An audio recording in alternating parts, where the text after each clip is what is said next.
بسم اللہ الرحمن الرحیم۔ السلام علیکم ورحمۃ اللہ وبرکاتہ۔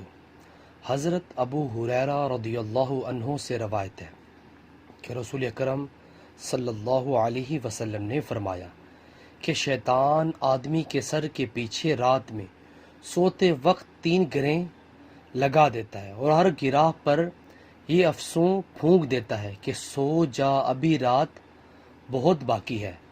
پھر اگر کوئی بیدار ہو کر اللہ کی یاد کرنے لگے تو ایک گرہ کھل جاتی ہے، پھر جب وضو کرتا ہے تو دوسری گرہ کھل جاتی ہے، پھر اگر نماز فرض یا نفل پڑھے تو تیسری گرہ بھی کھل جاتی ہے۔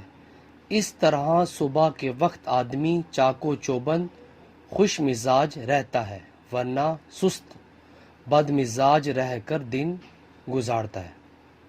صحیح بخاری کی حدیث ہے۔ سو ویورز، اللہ تعالیٰ سے دعا ہے کہ اللہ تعالیٰ ہمیں بھی اپنی زندگی کو اسلام کے مطابق بسر کرنے کی توفیق عطا فرمائے۔ ویڈیو کو شیئر کریں۔ جزاک اللہ۔ السلام علیکم ورحمۃ اللہ وبرکاتہ۔